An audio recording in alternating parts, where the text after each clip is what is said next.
I am Jeff Ottenreith, I'm the Associate Director of Global Staffing for Quintiles. I support both our consulting division, who's represented here tonight, as well as our scientific affairs group in the outcome division. So I put together this little symposium to give you guys an idea of what we do, you know, why it's interesting, just kind of give you a sense of kind of industry-wise what's out there and different options for you. With that being said, we have two presenters, one from consulting and one from outcome, and we'll start off with Priscilla Glenkus, the Senior Director of Epidemiology at our outcome division. So, Priscilla, I'll let Priscilla tell you by myself rather than me.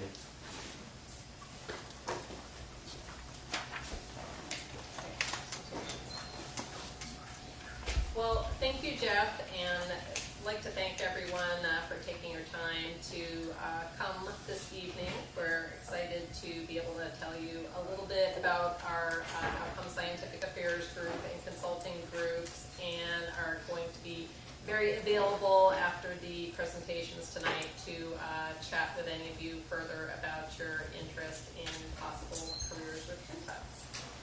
So I am here with my colleagues Richard Lynn, Allison Bryant, and Julie Park, and we are, as Jeff mentioned, part of the currently called Outcome Scientific Affairs Group. But what we do, and our name is actually going to be transitioning to reflect this, is conduct real-world and late-phase observational studies. And I'm going to share a little bit more information about our work with you. It's going in the right direction here. Great. So I'm just going to give a little bit of an introduction to Quintiles, the larger company that we're a part of, describe our work in real-world and late-phase studies and expertise, say a little bit about what our teams look like and what they do, and then be happy to take some questions and answers. Very broadly, just to give a sense of really how large and how broad in its focus Quintiles, the larger company that we are part of, is. This was an interesting slide reflecting that Quintiles studies involving work that we do, but a much larger swath of work in clinical trials in other areas, touches really all of the top 50 best-selling drugs and almost all of the 100 best-selling drugs currently, which is just one way of speaking to the breadth of therapeutic areas and types of work that we're doing. More specific to our work in real-world and late-phase studies, which I'll say a little bit more about the work itself in a minute. These are some of the study sponsors that we work for. Probably about 2/3 of our studies are funded by life sciences companies, including biopharma or medical device manufacturers. We also do work for the U.S. and other governments, including a significant amount of work in the last 5 years or so for the U.S. Agency for Healthcare Research and Quality and the U.S. FDA and CDC. We also have ongoing partnership with the European Medicines Agency and other groups. There are also some large registries that we run for medical associations and other healthcare organizations, as diverse as including the Get With The Guidelines program for the American Heart Association and the U.S. Cystic Fibrosis Foundation patient registries.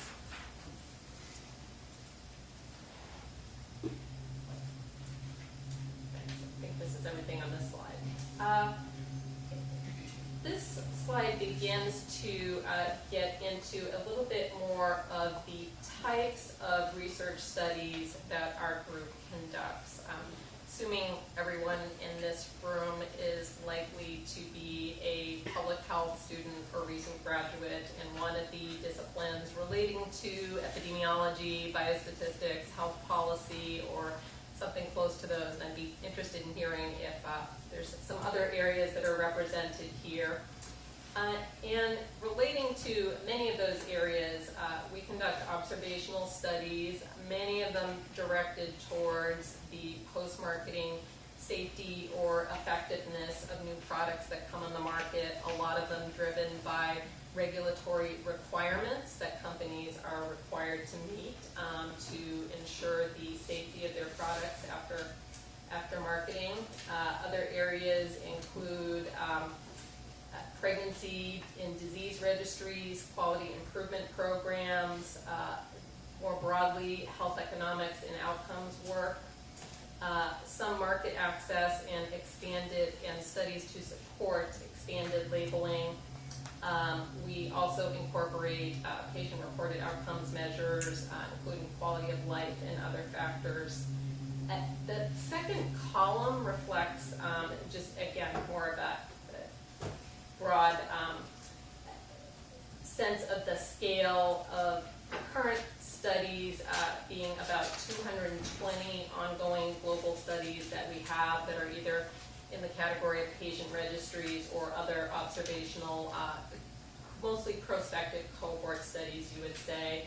And they include, since most of our work is prospective, about 8,000 clinical sites and many patients. We also, although it's a smaller component of our work, conduct analyses of electronic health records and other databases, again, in support of product safety, effectiveness, and many health economic and outcomes research questions of interest. We are not, and the final graph here is just meant to indicate we are not specialized in any particular therapeutic area, but rather cover really almost all therapeutic areas throughout our studies. To give a sense of some of the collaborations that our scientific affairs group is involved with, colleagues in my group have partnered with the Agency for Healthcare Research and Quality, as well as many colleagues from academia and industry, as we have specifically from within Outcomes served as the senior editors for the Agency for Healthcare Research and Quality's 3 editions of the handbook for designing and implementing patient registries, and I just happen to bring a sample along in case anyone wants to flip through that, as well as a guide that came out this year to establish standards for designing and conducting comparative effectiveness research studies, specifically observational studies. And we, on an ongoing basis, partner with a number of colleagues, again, in academia and pharma to support the GRACE Principles initiative intended to support good practice principles for observational CER. Not to touch on all of these, but again, to give a sense of our other collaborations with government entities, including a registry of patient registries, work with NSEP, which is under the umbrella of the European Medicines Agency, way of designating research centers, which are qualified to perform high-quality pharmacoepidemiology studies. And the logos at the bottom give a sense, again, of some of the medical associations that we conduct various work with. Our Scientific Affairs Department, led by our Vice President and Chief Nancy Dreyer, to give kind of a flavor of the overall work, we're dedicated to designing and conducting Phase 4, which, for those of you who might not use the same terminology, means studies of products after they have been approved to be on the market. And most of our work is in observational studies, including registries. There's a little bit of crossover with what might be called minimally interventional trials, such as cluster randomized trials or certain large simple trials of, again, products which are already approved. Really cover, again, all areas of safety, comparative effectiveness, compliance. There's a lot of focus, both in the expertise and members of our group, as well as some of the work that we might support either for clients or in attendance at meetings such as the International Society for Pharmacoepidemiology, the International Society for Pharmacoeconomics and Outcomes Research, and BIA, in epidemiologic and biostatistical methods suitable for analysis and conduct of epidemiologic studies. And in total, this might have changed by 1 or 2 as of exactly today, but our group includes about 53 staff, including 13 PhD level epidemiologists or statisticians and 6 MDs. And we partner with Quintiles, various centers of therapeutic excellence in order to benefit from their clinical expertise as well. Again, very high level. Please talk more with any of us about the specifics of our work if you're interested in hearing more. But our team support these kind of activities on our observational studies. The epidemiologists and research associates lead the development of the protocol with significant input from our biostatisticians. There's a phase of development of data collection forms, development of statistical analysis plans led by our biostatisticians. We have statistical programmers who are very experienced at creating programming specifications and analysis data sets to produce the tables, listings, and figures for study reports and manuscripts. There's a lot of medical writing of study reports, manuscripts, and abstracts, since we like to disseminate and share our work as much as possible.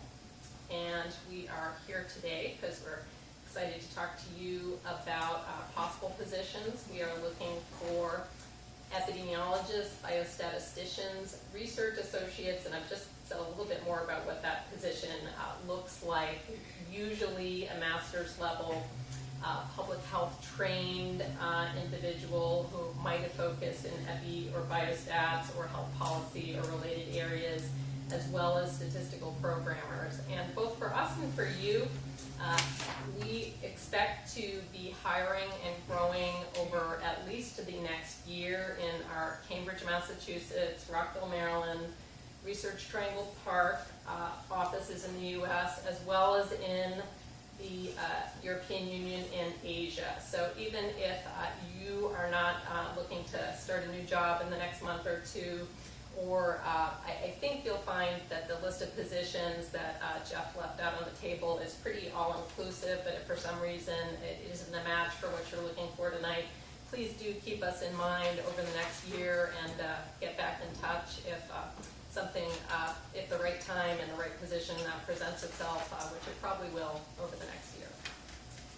So thank you very much for your time. We look forward to talking more with everyone.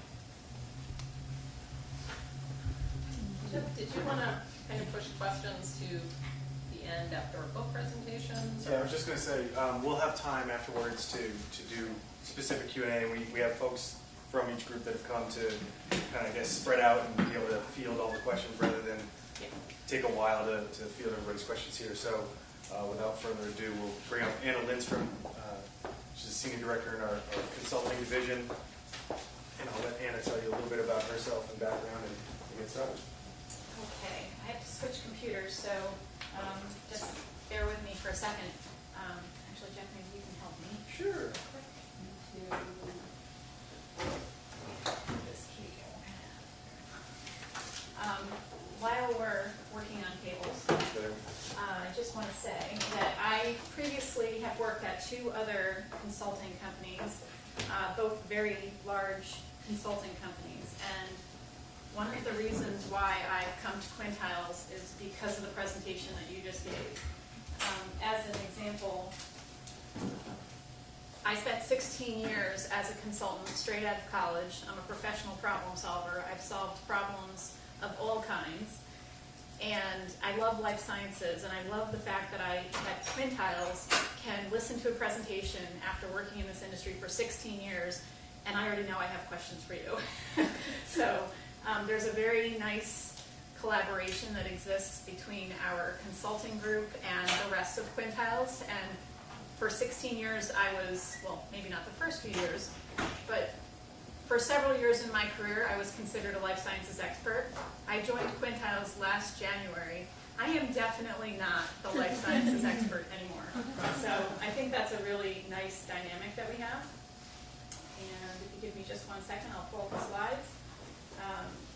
I think The conversation will have, sorry, just too many things open. Just open it here. Oh, is it not on? It's not pulling up. Okay, let me get it here. F4.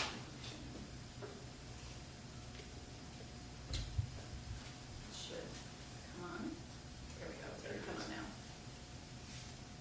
You okay?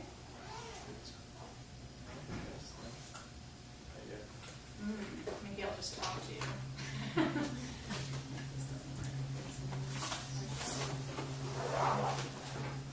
It doesn't reading. It's just Here we go. Oh, I'm so sorry. Okay, well, maybe if you want to fiddle with that while I do this, I apologize. I really do appreciate it. Lucky for all of you, I have my notes. Unfortunately for all of you, the very first slide has a sexy graphic I wanted you to see. So hopefully it'll come up in just a second here. But the point of the first slide is that this is a super cool industry. I would assume that all of you are here because you agree with that statement. But there is no other industry out there where the intent is to help further human lives, to improve the quality of life. And if you've ever studied the history of life sciences, you might know that probably up until the banking issues that happened a few years ago, we were the second most vilified industry out there. The only one that beat us out was big tobacco. So ask me how an industry that is trying to save lives and make lives better could be seen as entirely in a bad light. This industry was, and part of it has to do with the landscape of the industry. So everyone has grandparents or elderly people that you know. The cost of healthcare is going up. We didn't push it far. Okay, so the cost of healthcare is going up. You've got the demographics changing. People are living longer.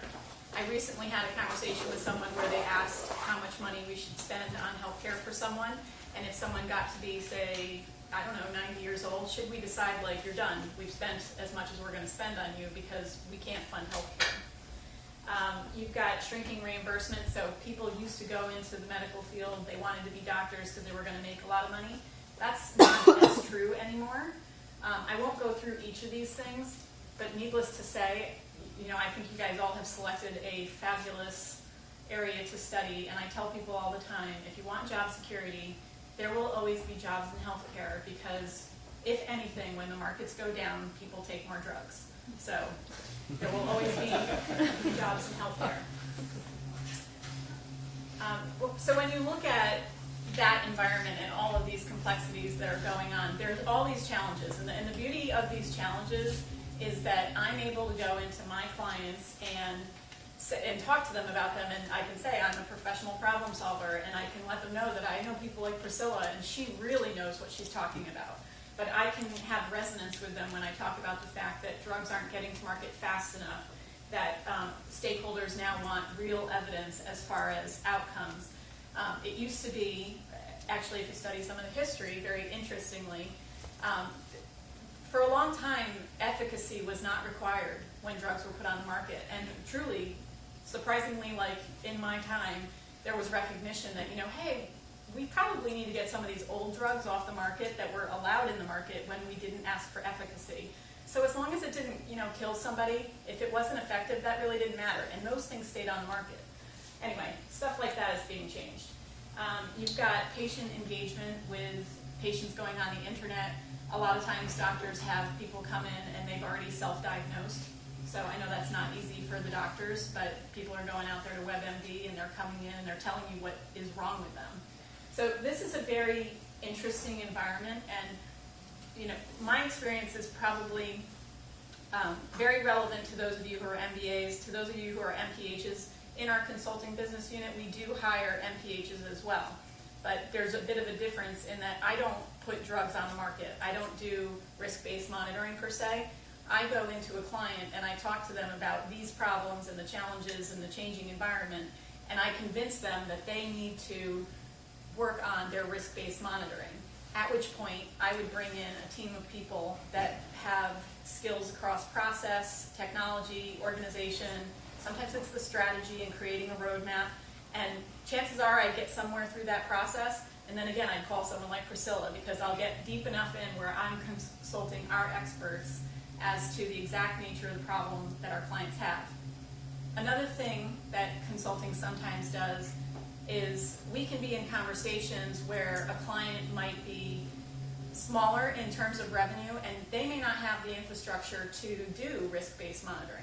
We can also propose the whole functional service provider concept where you have product out there and you need to do risk-based monitoring, you don't want to train up your people for whatever reason, you don't have them, you don't want to take on the risk, whatever that is, we'll bring in our experts and we'll do that for you.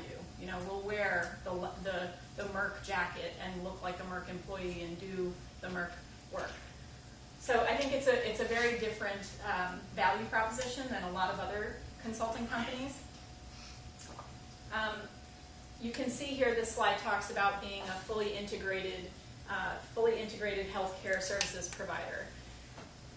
When I go into clients, one of the things that I can say to them that I couldn't say for the prior 16 years of my career is if I start talking to them about study planning and they want to push back on me, I can say to them, we know study planning because we execute studies. We do what you do, right? So we've got our CRO doing the clinical side, and then we also have a CSO, which is a contract sales organization, and they will go out and sell product. So if you're doing everything you need to do to get the drug to market, you're doing studies at the end, and you're selling them, that pretty much puts us across the whole core value chain for any company. And I don't believe there are really any other companies out there that can go into a client and make that statement with a straight face and integrity. So we have a really interesting opportunity at Quintiles. This slide here, I've kind of touched on this, and every consulting firm has their "we're super huge" slide. Everybody has it. It goes into every one of our proposals. We tell everybody we're everywhere, we're the biggest. I have never seen another consulting company that can say they have 1,500 MDs. I've never seen one that says 5,500 commercial sales representatives, 2,953 studies. I mean, you get my point that we are in a class of one in terms of what we can do in the industry. Okay, this is not my favorite slide because I don't like to put down competitors. One of my prior companies is listed there. But the point is, there are specialty consulting companies that are out there, and they may do one thing and they do it great, and we compete with them when that one function comes up, but we don't compete with them when other functions come up. So I gave the example of risk-based monitoring. I gave the example of study planning. We can do, you name it, we do it. You need to write your case report forms. You need to put your protocol together. You need to look at the environment and figure out whether that study is the right study to do. You need access to data. We compete with companies that have data. That's a very unusual thing. I forget how many patient lives we have, but it's millions of patient lives of data that we Quintiles have. I recently was on a pursuit with a client where they wanted to do predictive analytics. And what we said to them was, why don't you sign up with us? Give us access to your data. We'll give you some access to our data.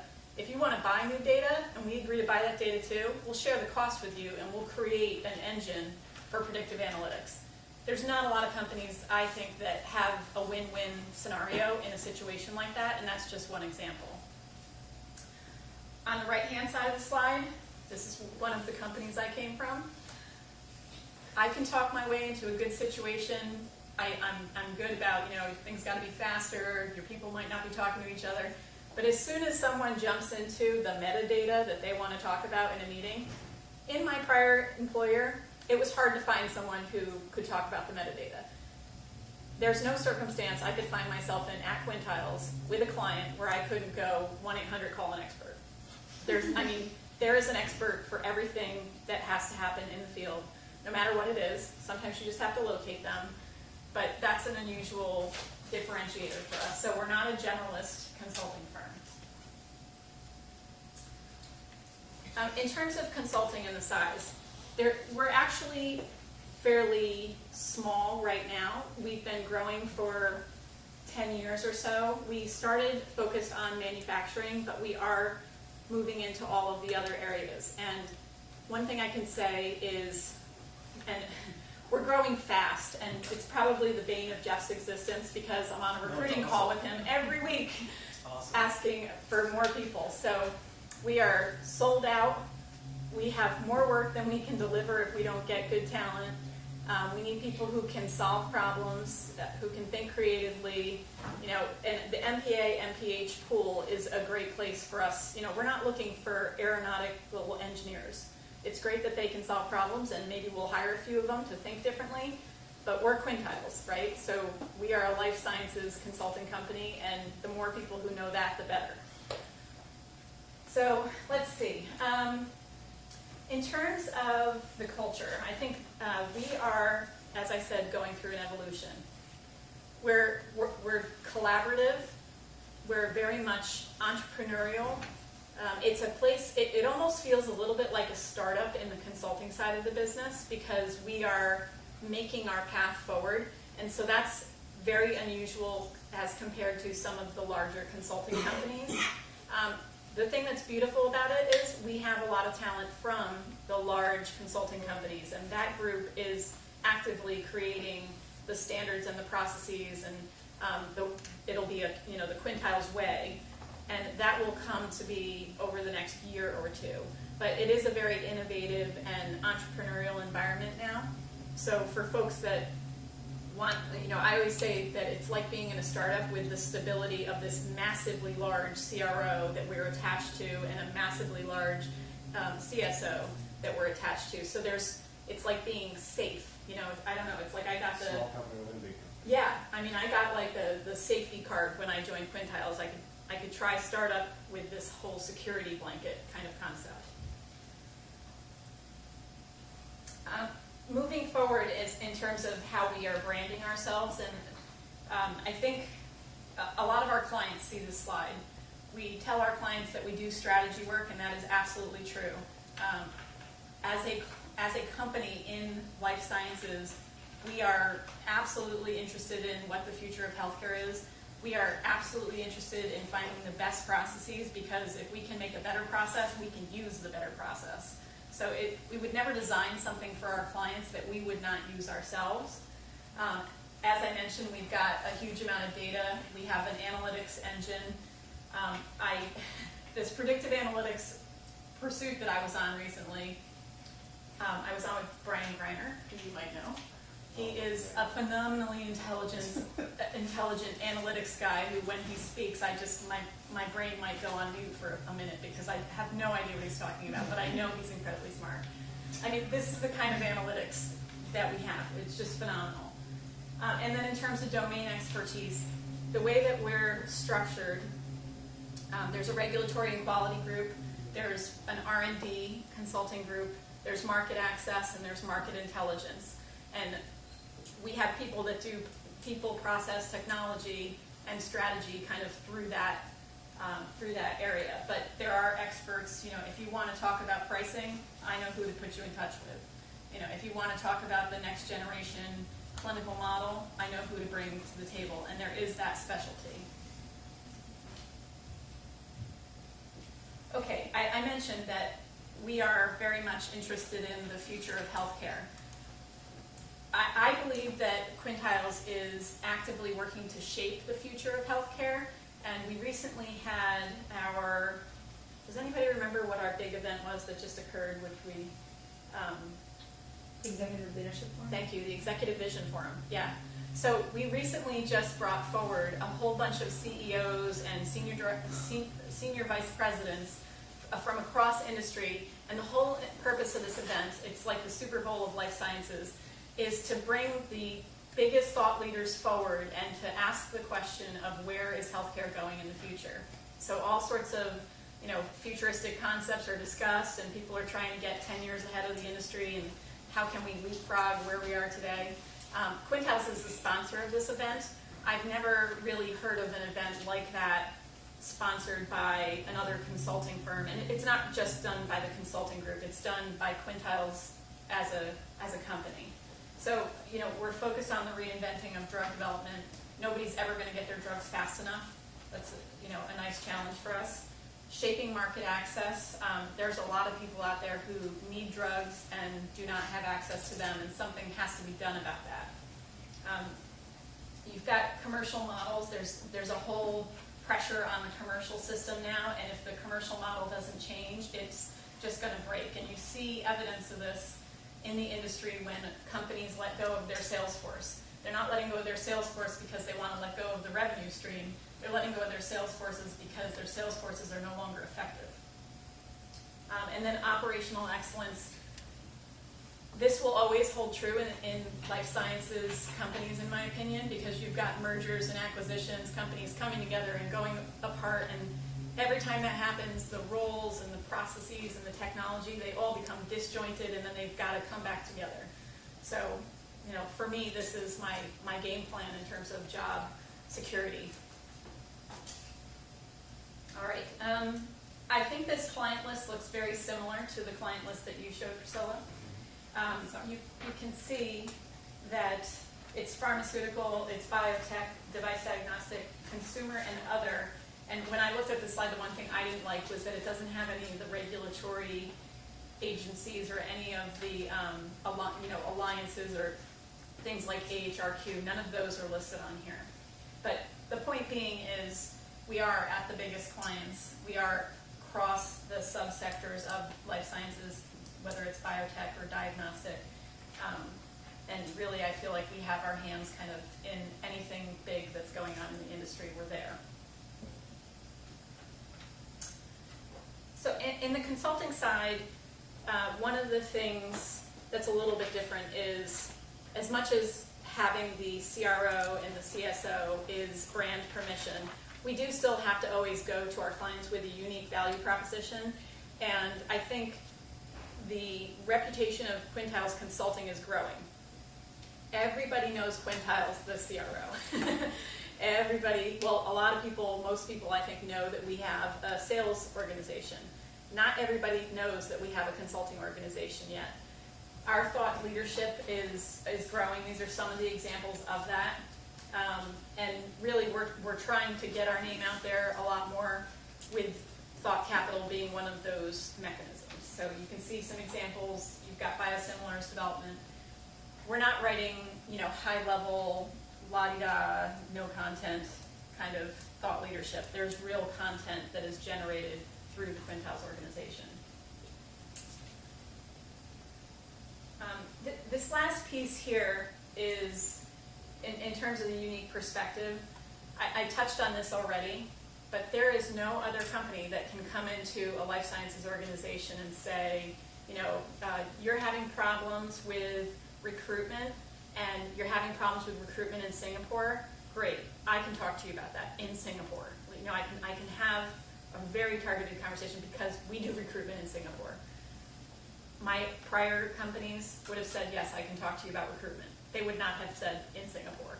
But we can do that. So there's this, the wide lens we have from the CRO, the CSO, the various functions we have within our consulting organization, and then the fact that we do it, it forces us into a level of pragmatism. We can't write a strategy and walk away from it and think that our client might not come back and say, that's a great idea, can you do it? Because if they said that and we couldn't do it, we'd be in trouble. So there's some pragmatism here. And obviously, grounded in the realities of industry because we're anchored right in there. Okay, that was the last slide because the contact is Jeff. Well, Alex still counts. So, yeah. So do you want to field questions now? Or? Yeah, so actually if I could ask a few of you guys to just switch to these chairs so that they can see you when they ask questions. So just maybe 2 and 2, you guys will need to get to, so rock, paper, scissors. And then we'll do a meet and greet afterwards, just so I know some of you guys have to go to class, where we can get some pizza and you can talk one-on-one and so on and so forth. So if you don't mind. Yes, go ahead, Rick. When you guys, all of you guys, if you don't mind standing, we only have 4 chairs, so go ahead. Do you guys have, what questions can we answer for you? Yes. I was wondering if you hire for your EU branches in the EU, or sometimes Americans can apply for those positions, or is it generally So The first question, my question. So we have a fairly blended model. I don't want to say it never happens. Typically, the issue is the visa. It's a lot easier to come by a European or where part of the world, but it's a lot easier to come by somebody locally or within that area. So I don't say don't apply because it could happen, and I usually tell people network to find the right person to get the right conversation, because that's the only way that you'll get even the response that they're only looking in there. Otherwise, it's usually going to fall kind of through the cracks. Just to be honest. Go ahead. Mind if I add to that? Joe? Yeah, please do. I can only speak to, again, our scientific affairs group for outcome, but we are very closely linked as far as the hiring for our group in the EU with our group in the US. We confer a lot, so certainly if that's an interest to our group for locations in the EU, contact through our U.S. office is as good as any to hear more about the positions and be able to get information about what's available and for us to help give a sense as to fit and give you some feedback on that. Yeah. Thank you. So I guess to add just to that is that I work on roles that are in Europe and at least I'm responsible or aware of what's going on. So even if there was a specific job that you were interested in, I could probably point you in the right direction. So from a general operations, how we're set up, we're fairly matrix so that we can actually answer questions even though it's 3,000 miles away. So, and just for clarity, okay, Gordon, you can sit next to Priscilla. Rock, paper, scissors, come sit. They're looking at your head. I'm sure as interesting as that might be. I've been in the car for 5 hours. I insist Yeah, on so staying. there's one more chair. One more chair. Doesn't matter. Anyway, questions? We keep going. On your question, by the way, and this is not Quintiles coaching, but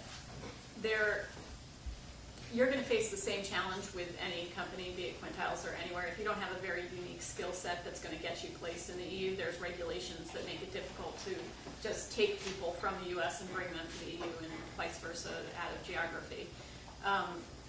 My experience is if you find a global company and you can get into that company, you can express your desire for global experience, and that company can work with you to help you achieve that.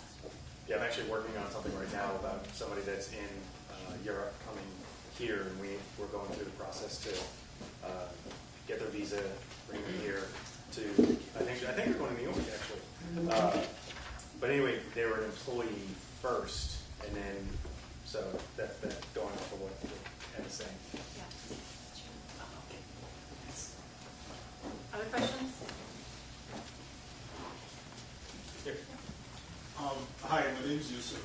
I'm a health policy major. Excellent. Could you maybe tell me some more about the health economics and outcomes research practice? Sure. I have experts here. I don't have to talk about this. Who wants to field it? Anybody? Well, I can say a little bit about it, and then please, consulting colleagues and Richard add to this. Within our real-world late phase scientific affairs group, health economics and outcomes research is pretty closely integrated with our epidemiology and studies of more clinical outcomes, since often it's a natural pairing, for example, for comparative effectiveness studies to include both clinical, patient-focused quality of life, as well as economic or health resource utilization type of outcomes, all within the same studies. We don't, from our group, have our health economics experts here tonight. My background is epidemiology specifically, but we have a number of individuals in our group who are specifically trained and focused in health economics and or outcomes research specifically. And again, we all work very closely on designing studies, since often one study or program will address multiple objectives. So it's a pretty close partnership. I hope that helps answer some of your question. Yeah, so is it embedded within the consulting group, or is it a separate unit? For our real world wave phase group, it's the same group. We're fully integrated. Consulting, you might Yeah. want to speak to that also.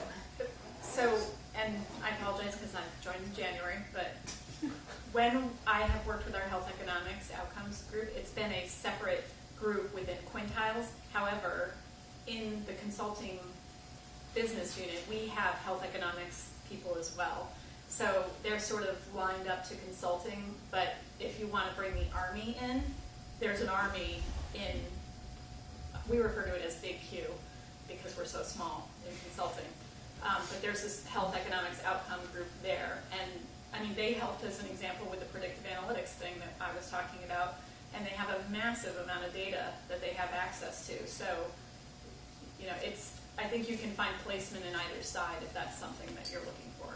Yeah, there's sort of depth on both Right. wavelengths. So from a business strategy, consulting's not going to hire 10 people that specialize in that.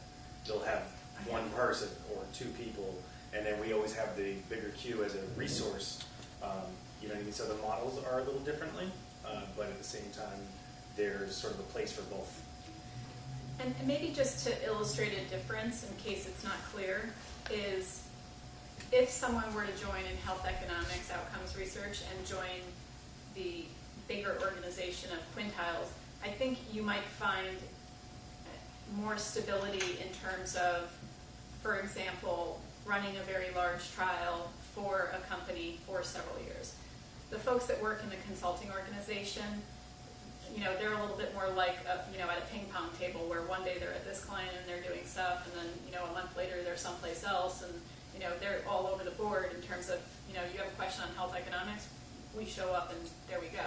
So it's a much faster transition, and as a result of that, you can understand my point about no longer being the expert. You know, if you're constantly bouncing around, I don't spend much time in any one place for very long.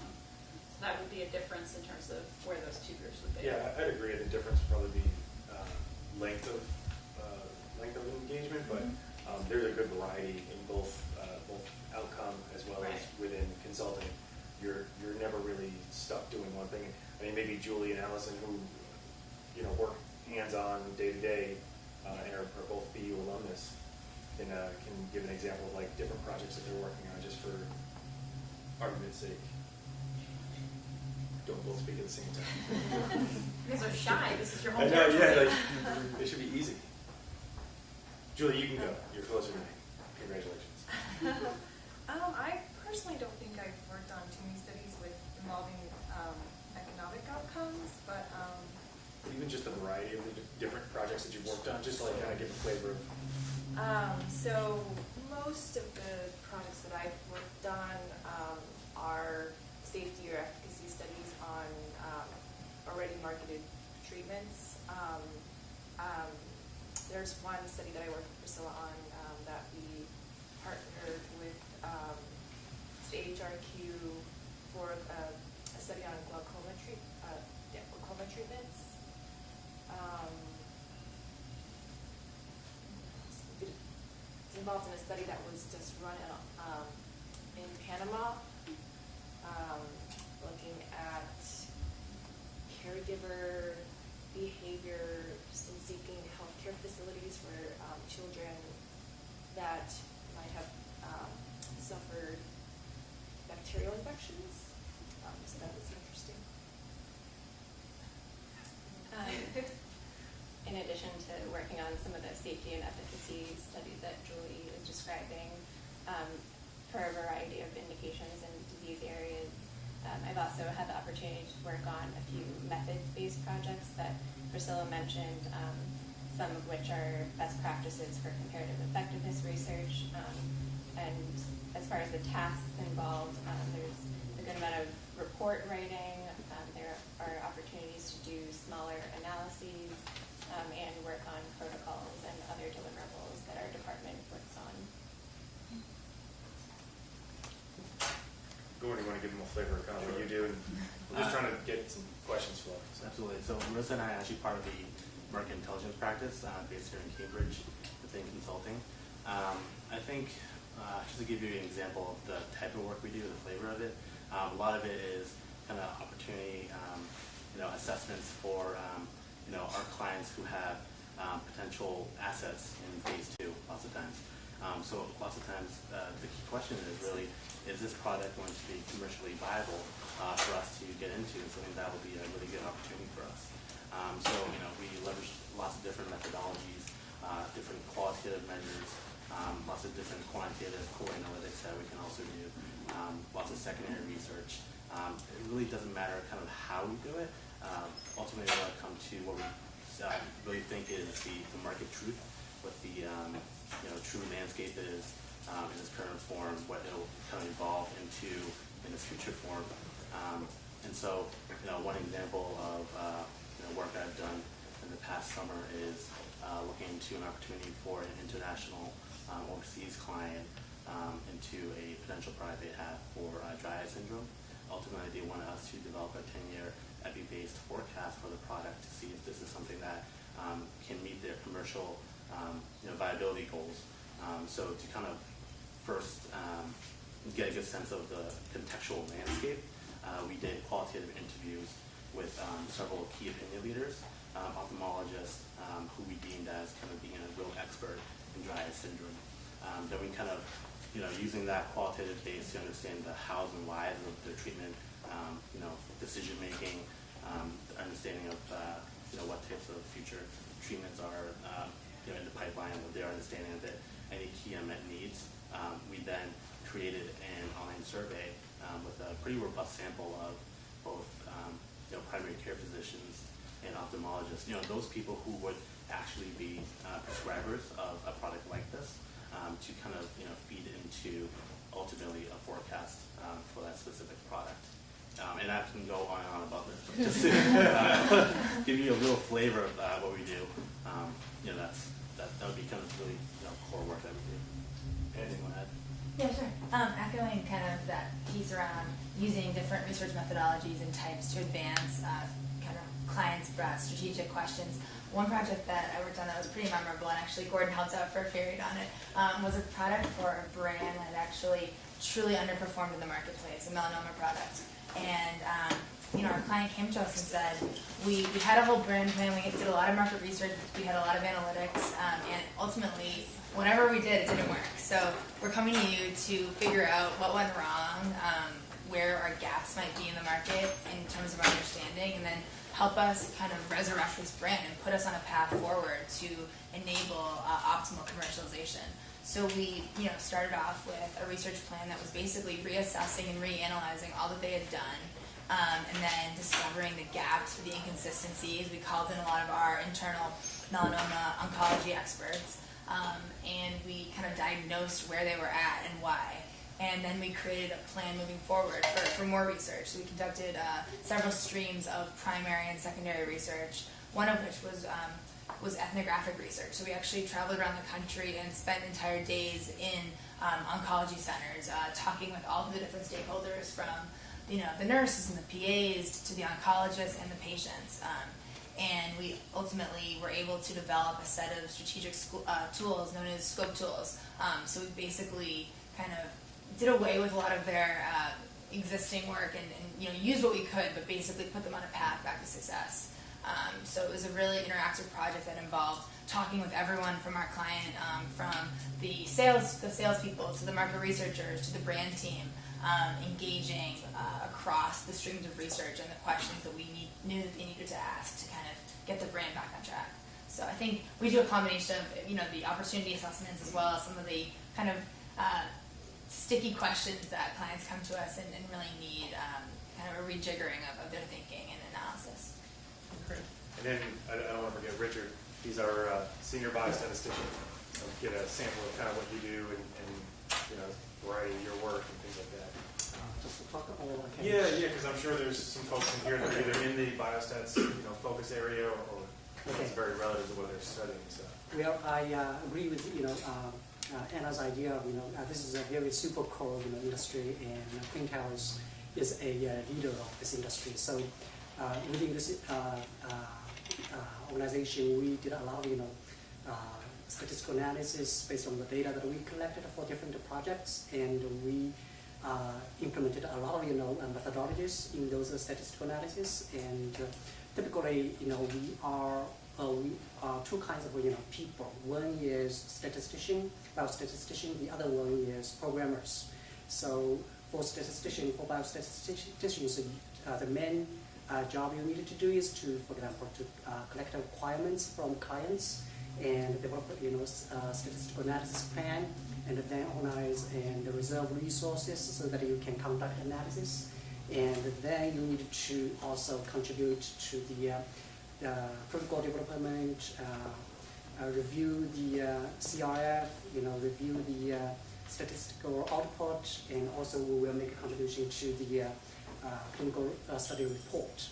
And so it's a kind of a very exciting opportunity for me, and I hope you will be interested in that too. And the second type of people in our group is programmers.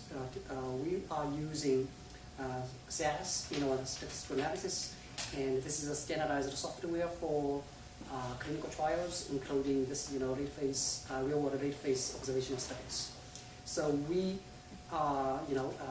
write programs, to set up programs for the statistical analysis, and then we also need to validate the statistical output. So typically we will have a parallel programming for any single product, for example, analysis data set, table listing of figures, that kind of things, in which we also implement a lot of statistical modeling stuff, that kind of things. So if you really for example, when you studied in close statistics, any courses of statistics, it would be very exciting opportunity for you.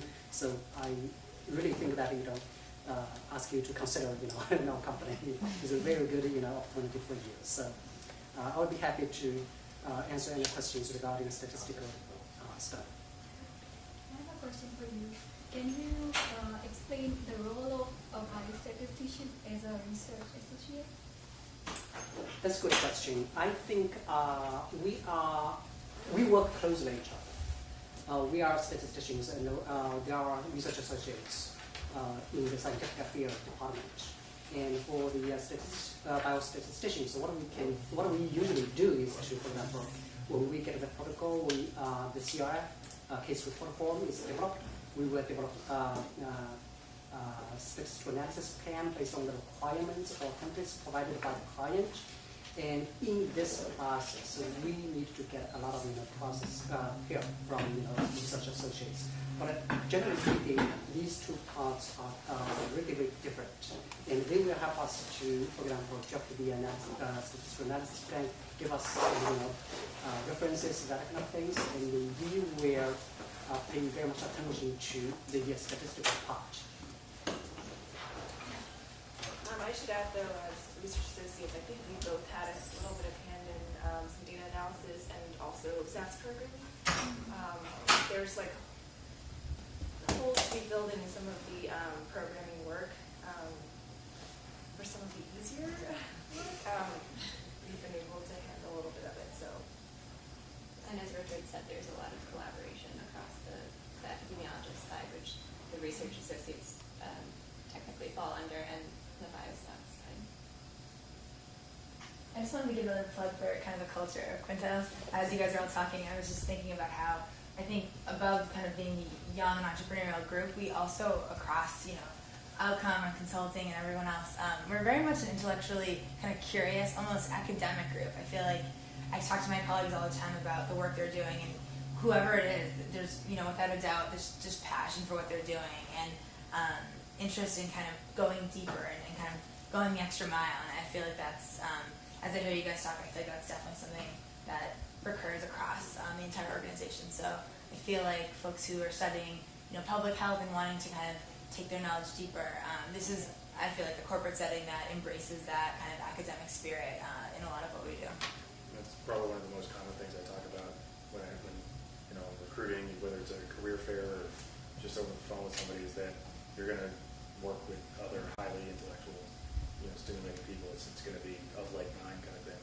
So it's definitely that kind of environment. Yeah.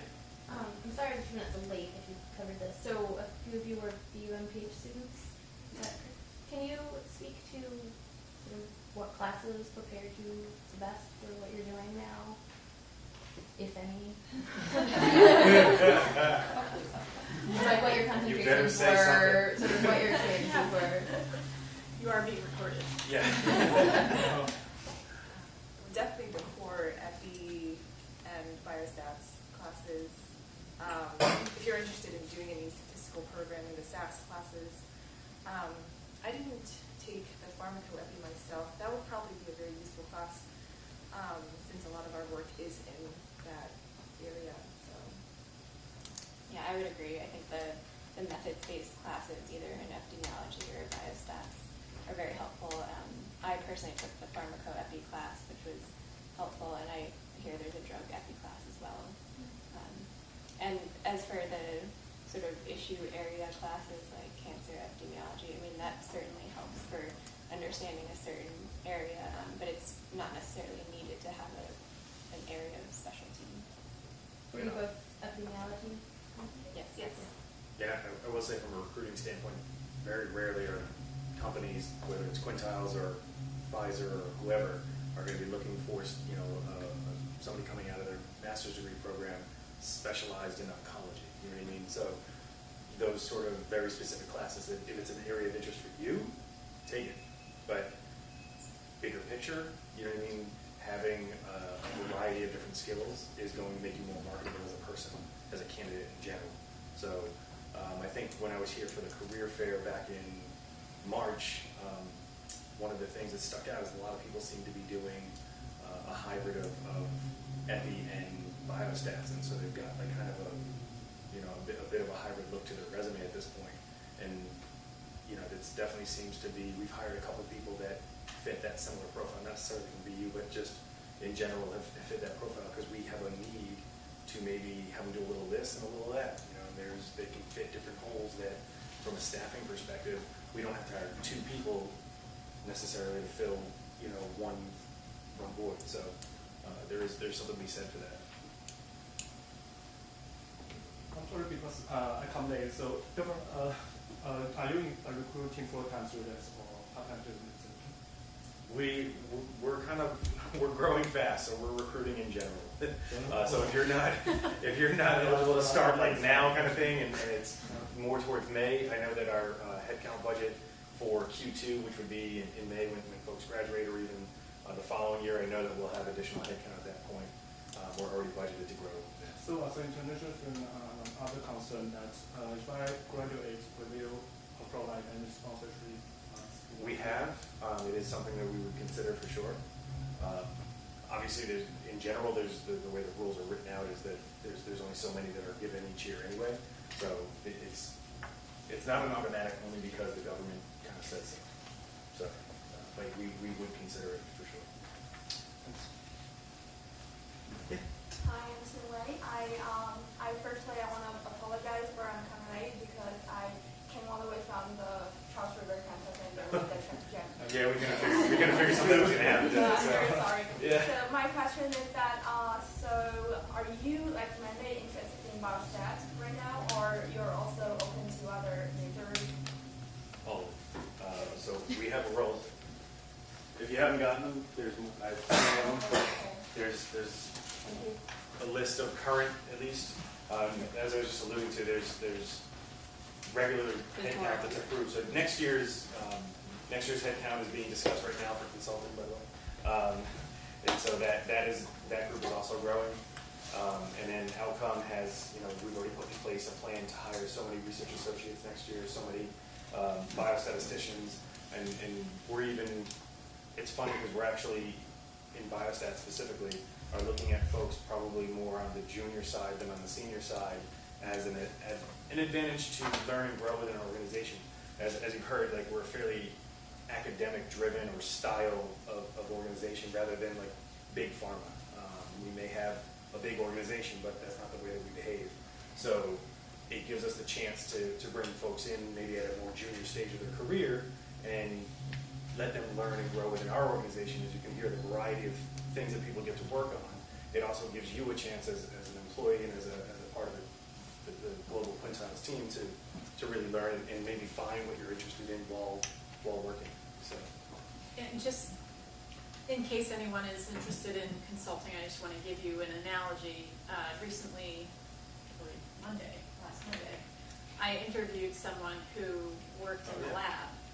And he came in and he started talking about spectroscopy and things like that. And I said to him at the conclusion of his interview, because I was his first interview that day, I said, your problem is not going to be convincing any of us that you know how to work in a lab. I said, your problem is going to be convincing people that you can solve a consulting problem. So I tried very much to say, like, you know, I don't need to hear about the resistance of the, you know, it was like fluid dynamics he was talking to me about.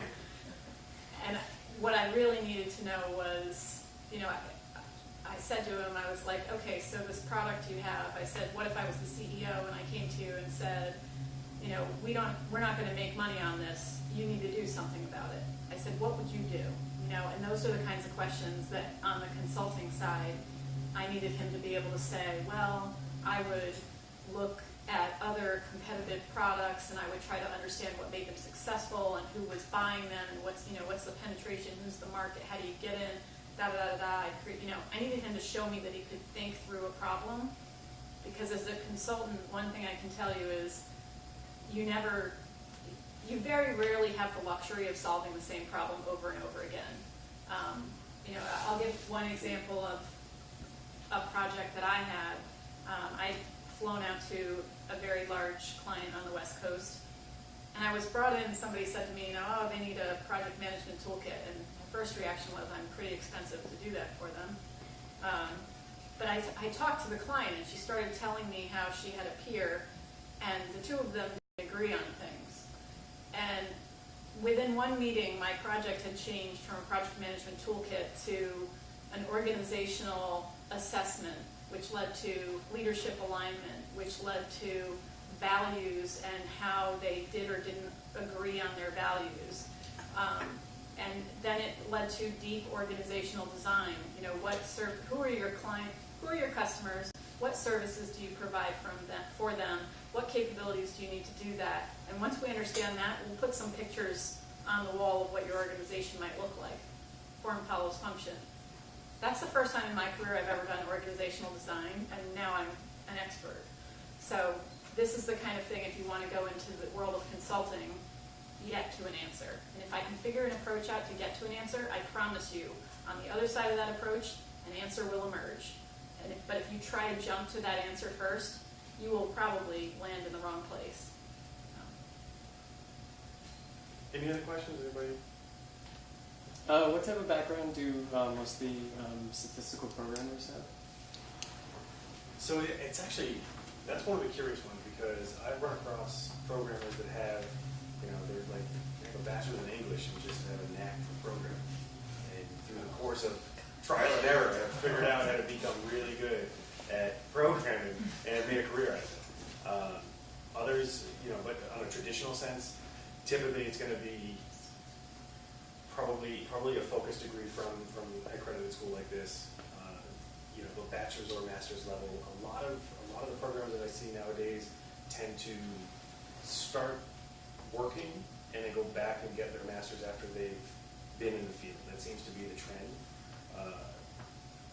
It's not automatic. I mean, this way, I don't necessarily look at somebody's degree for programming when I'm reviewing resumes and say, oh, they have a master's degree and, you know, but haven't been programming in the field, you know, so they're a better candidate than this. It's really, what have you been doing with your time, whether it's training in school or it's in the industry, and it's more relevant what you've done rather than, you know, just strictly on the training that you got in school. So it is a little bit different of approach than EPI or research associate roles or things like that. So it's got a wider breadth of acceptance. May I add 2 cents to it? Yeah. Okay. From a statistician perspective, I think, you know, SAS programmer needed to set up programs to produce, you know, tables and figures and analysis data sets as well. So hopefully, you know, SAS has different modules like, you know, base, stat, that kind of things, including macro. We hope that you know something about them. So that's it. Well, a specific question for you. because I'm doing health research outcome internship in potentially hospital now, and they are using SaaS enterprise. Are we going to use SaaS enterprise guiding? Typically, we don't. At this point, one of the reasons is because enterprise is easy to use. You just need a general job. That's right. Who don't understand SaaS to use it. We sometimes need to refine what we need to produce. That's why we prefer to use syntax instead of drag and drop, manual, that kind of things. But I think that enterprise is a gateway to gain to get some sense of SaaS. It's a better way to communicate with the research associates. Yeah, it's okay. Better way to, and for the statistical programmer, are you going to always do the data cleaning or data management work, or can we join the analysis work? I know the analysis work is more advanced things. So. Yeah, I should say you accumulated some experience already. So you're right. The data management or data cleaning, that kind of things, and data statistical analysis cannot be separate, completely separate. And they are always, correlated to each other. So we have data management department. Typically, they will collect data. They will be responsible for data cleaning, that kind of things. So when we receive data, sometimes we will find some data issues. So we will take it back to them, ask them to issue queries to the sites, ask them to, check the data, verify the data to see if, they can change. If, those plausible values are real values and that kind of thing. So typically, we will identify problems. And sometimes we will, resolve, problems at analysis level, but most of the issues will be resolved by, data issues will be resolved by data management. Yeah. Anybody else? Well, so basically, I was figuring right now we could just kind of break up, allow the panel to get some food, and you guys, if you have individual one-on-one questions, engage them, please. We're not rushing out of the building by any means.